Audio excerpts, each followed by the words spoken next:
மனிதர்கள் ஏன் சில சமயங்கள்ல ரொம்ப விசித்திரமா நடந்துக்கிறாங்கன்னு நீங்க எப்பதாவது யோசிச்சிருக்கீங்களா?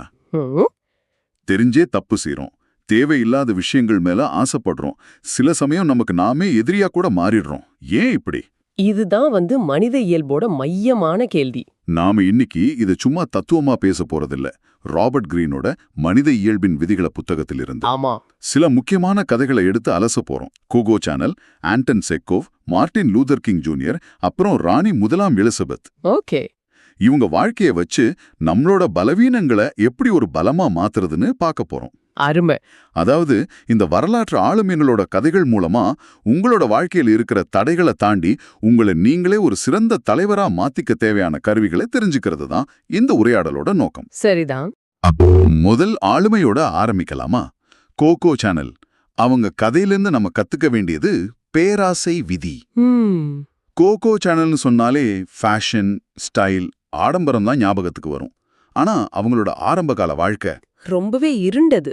ஆமா, 11 வயசுல அம்மா இறந்துட்டாங்க. அதுக்கப்புறம் அவங்க அப்பா சேனலையும் அவங்க 2 சகோதரியர்களையும் ஒரு கான்வென்ட்ல கொண்டு போய் விட்டுட்டு போயிட்டாரு. அதோட சரி, திரும்பி வரவே இல்ல. அந்த தனிமையான கான்வென்ட்ல தான் அவங்க மனசுல ஒரு விதை விழுந்திருக்கு. ஆமா, அங்கிருந்த காதல் நாவல்களை படிக்க ஆரம்பிச்சாங்க. குறிப்பா சிண்ட்ரெல்லா கதை அவங்கள ரொம்ப பாதிச்சது. அதாவது ஏழ்மையிலிருந்து ஒரு இளவரசன் வந்து தன்னை காப்பாத்தி ஒரு பெரிய வாழ்க்கையை கொடுப்பான்னு கனவு காண ஆரம்பிச்சாங்க. சரிதான். 18 வயசுல கான்வென்ட்டை விட்டு வெளியே வந்ததும் ஒரு நடிகையாகணும்னு முயற்சி பண்ணாங்க. ஆனா அங்க ஒரு விஷயத்த கவனிச்சாங்க. என்னது? பல நடிகைகள் பணக்கார காதலர்களோட ஆதரவுல தான் வாழ்ந்துட்டு இருந்தாங்க. அவங்களும் எட்டியன் பால்சன்னு ஒரு பணக்காரரோட மாளிகையில வாழ ஆரம்பிச்சாங்க. ஆனா இங்கதான் ஒரு ட்விஸ்ட். அந்த வாழ்க்கை அவங்களுக்கு பிடிக்கல. ஆமா, ஏன்?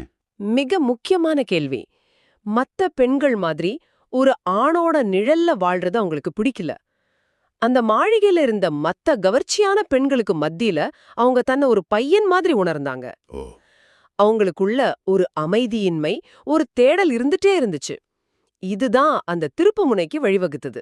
ஆமா, அந்த ஒரு நொடியில தான் எல்லாம் மாறுச்சு. ஒரு நாள் பால்சனோட அலமாரிக்குள் நுழைஞ்சு அவரோட சட்டைகள், கோட்டுகள், தொப்பிகளை எடுத்து போட்டு பார்த்திருக்காங்க. அந்த நிமிஷம்தான் ஒரு ஃபேஷன் சாம்ராஜ்யத்தை உருவாக்குன்னு யாரும் நினைச்சிருப்பா?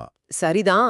ஏன்னா அந்த காலத்துல பெண்கள் ரொம்ப இறுக்கமான கார்ப்புகள், நீளமான கவுன்கள்னு உடலை ரொம்ப கட்டுப்படுத்துற ஆடைகளை தான் போட்டாங்க. ஆமா, ஆனா ஆண்களோட ஆடைய போட்டப்போ சேனல் உணர்ந்த அந்த சுதந்திரமும் வசதியும் அவங்களுக்கு ஒரு புது உலகத்தையே காட்டுச்சு. அந்த ஆண் பெண் கலந்த ஆண்ட்ரூஜினஸ் ஸ்டைல் பிறந்தது அங்கதான். அங்கதான் இந்த புது தோற்றம் மத்த நடிகைகளை பொறாமப்பட வச்சது. பால்சனே கூட மயங்கிட்டார்.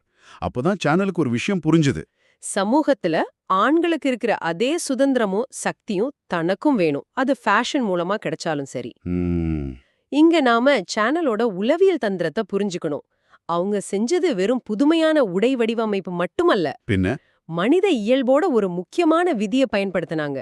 உங்களுக்கு முழுசா புரியாத ஒரு விஷயத்தின் மேலதான் உங்களுக்கு ஆசை அதிகமாகும். ஓஹோ, சேனல் தன்னோட கடந்த காலத்தை எப்பவுமே மர்மமாவே வச்சிருந்தாங்க.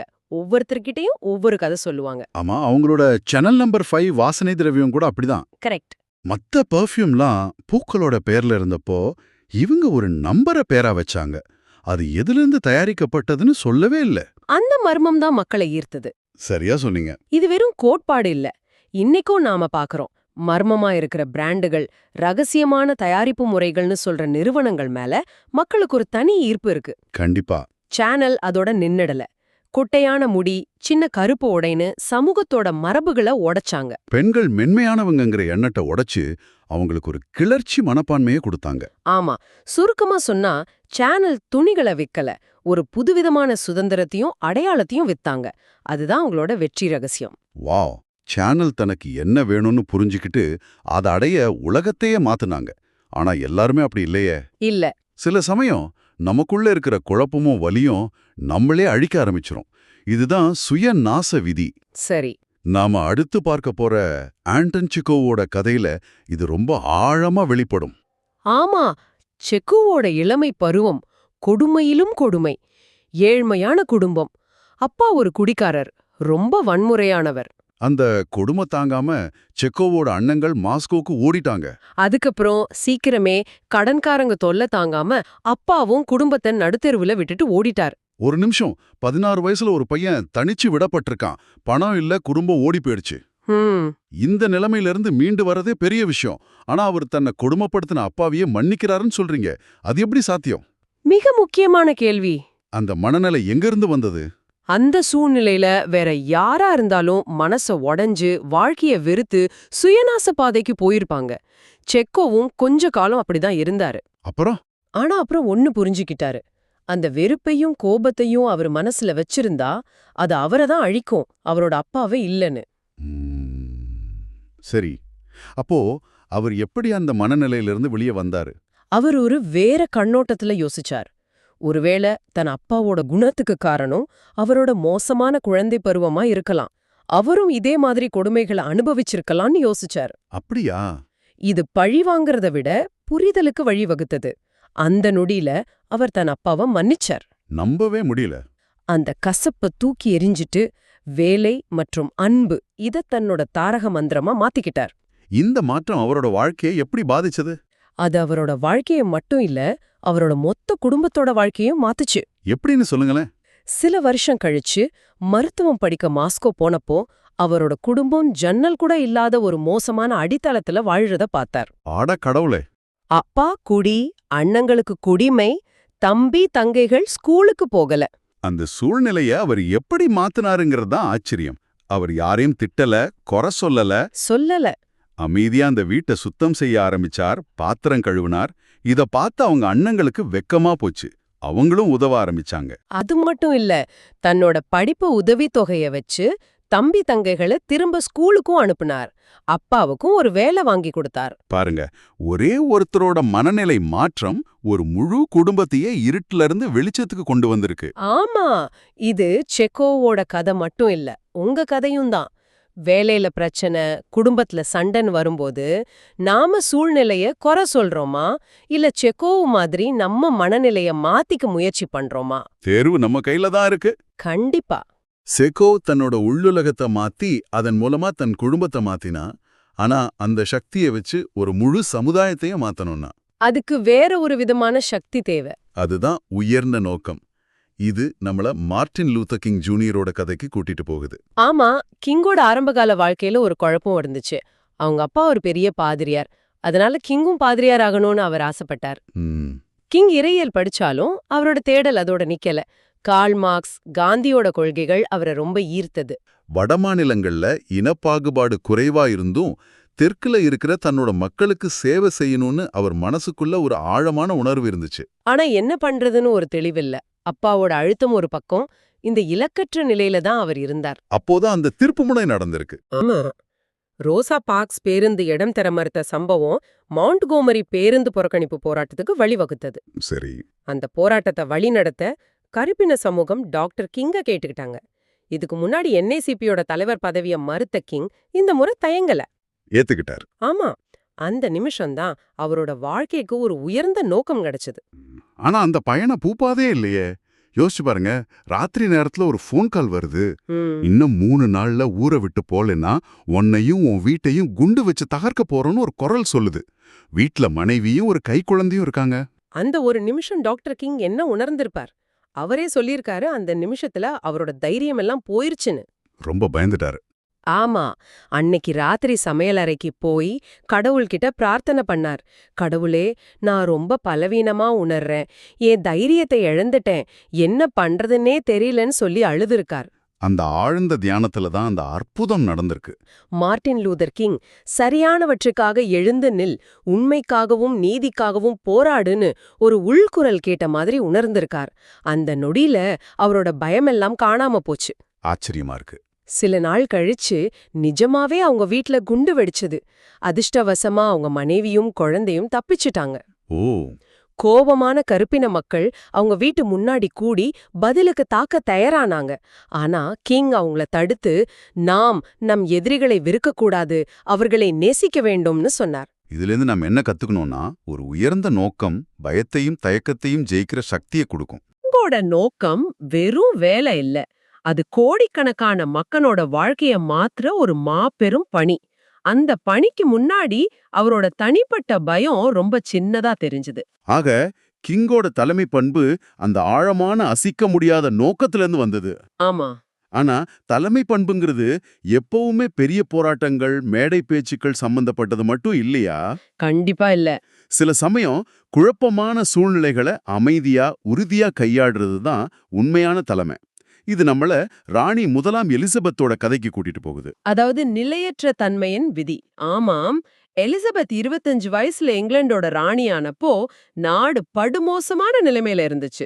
அரசாங்கம் பெரிய கடன்ல இருந்தது. நாடு முழுக்க திருடர்கள், பிச்சைக்காரர்கள். எல்லாத்துக்கும் மேல புராட்டஸ்டன்ட் கத்தோலிக்கர்களுக்கு நடுவுல மதச்சண்டை உச்சத்துல இருந்துச்சு. அது மட்டும் இல்ல, ஒரு பெண்ணா அவங்களால நாட்டை ஆள முடியுமான்னு அவங்களோட ஆலோசகர்கள் உட்பட எல்லாருமே சந்தேகப்பட்டாங்க. ஆமா, அனுபவம் இல்லாத ஒரு இளம் பெண் இந்த குழப்பத்தை எல்லாம் எப்படி சரி செய்ய போறாங்கன்னு தான் எல்லாரும் பேசிக்கிட்டாங்க. ஆனா எலிசபெத் தன்னோட மதிப்பை ரொம்ப சீக்கிரமே நிரூபிச்சாங்க.